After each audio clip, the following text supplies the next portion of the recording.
Hello and welcome, my name is Mr. Cubey. In this episode, I have a brand new trap for us to build. This one uses the wall suffocation method to kill its targets. This design is very simple and compact, needs no maintenance, and doesn't need a reset button as it's fully automatic and independent, and it doesn't take too long to make. But before we go ahead and build one, let's take a closer look at how it works. Here is our demo platform. Pretending we're seeing through the eyes of a poor clueless victim, we approach a door which appears to be connected to the button on its left. We can see beyond the iron door is a chest. With curiosity driving the victim to find out what's inside the chest, we soon find out that the door wasn't the only thing the button was connected to. The entire hallway's floor swiftly opens as the victim falls down into a ditch, shortly followed by the floor closing in again, along with the very walls of the pit, which slam shut, suffocating the victim in a slow, agonizing death. So now, without any further ado, let's get down to business and build one for ourselves. If you want this trap to be built so it's level with the ground, start by making a hole 12 blocks wide, 18 blocks in length, and 5 blocks deep. This hole will give you enough room to build the trap and move around nicely. In the 2 rows in the center, 3 blocks from the bottom, I've marked out a 2x6 area where our first step of the trap will be built. Mark this out now if you're building your trap within this hole.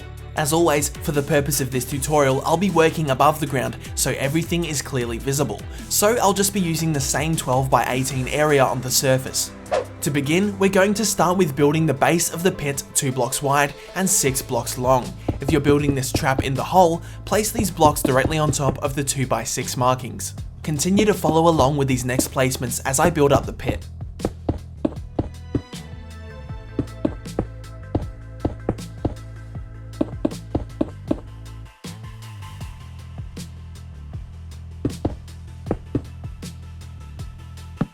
I have chosen oak wood planks for my flooring.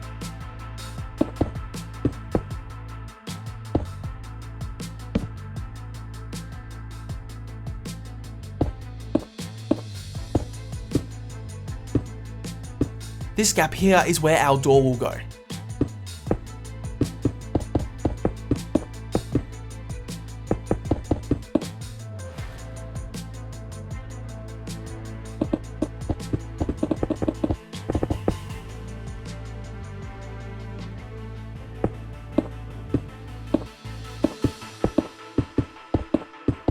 That's our first step complete.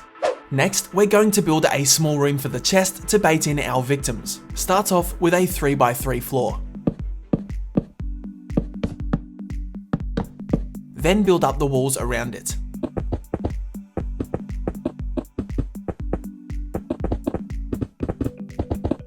Then roof it off, leaving a gap in the middle where we can place in some glowstone to nicely illuminate the chest that we'll be placing in a moment.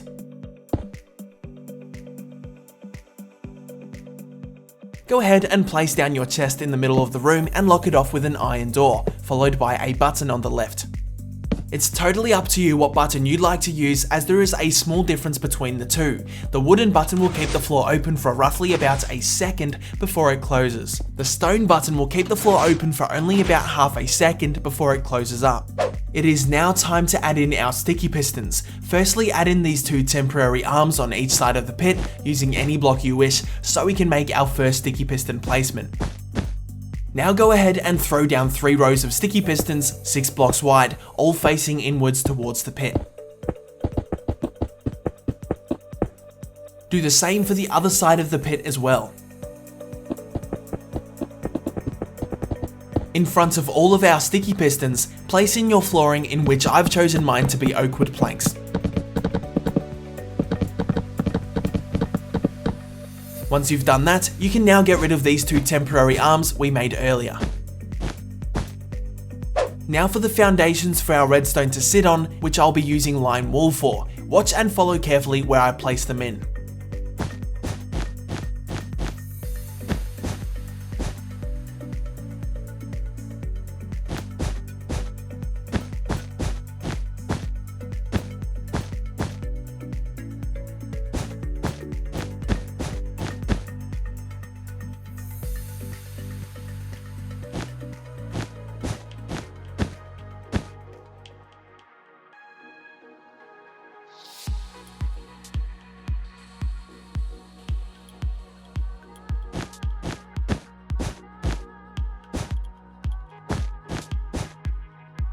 That's the foundations complete.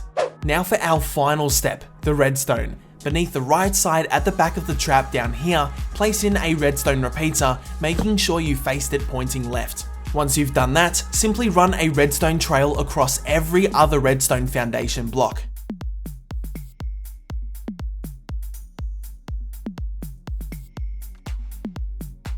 Throw down a redstone torch at this exact location on the wall, which will trigger your trap to begin in its active state, readying itself to capture its first victim. Go ahead and press your button now to ensure your trap is working as intended. And there you have it, the core structure of your trap is complete. It's now up to you how you build onto your new toy and design it in a way that you'd like. You will notice that when the button is pushed, the iron door will open momentarily, giving a very small window of opportunity for the victim to escape falling and being crushed. If they are able to do that, they're most likely aware that there's a trap to begin with, so make sure your hallway looks as inconspicuous as possible. And if they somehow do manage to walk into the chest room before falling, they'll find themselves stuck with no direct exit, unless they're able to break out or whatnot, in which adventure mode or even server or console commands could come in quite handy for if you really wanted to go for that extra level of protection and secure the misery of your victim. A massive thanks to Ponda and the rest of the crew that designed this trap and helped make it easy and simplistic. I hope you enjoyed this trap tutorial. If you have any ideas for any other traps, my team and I are all ears and would love to hear your feedback and support. As always, thanks so much for watching. Until next time, goodbye!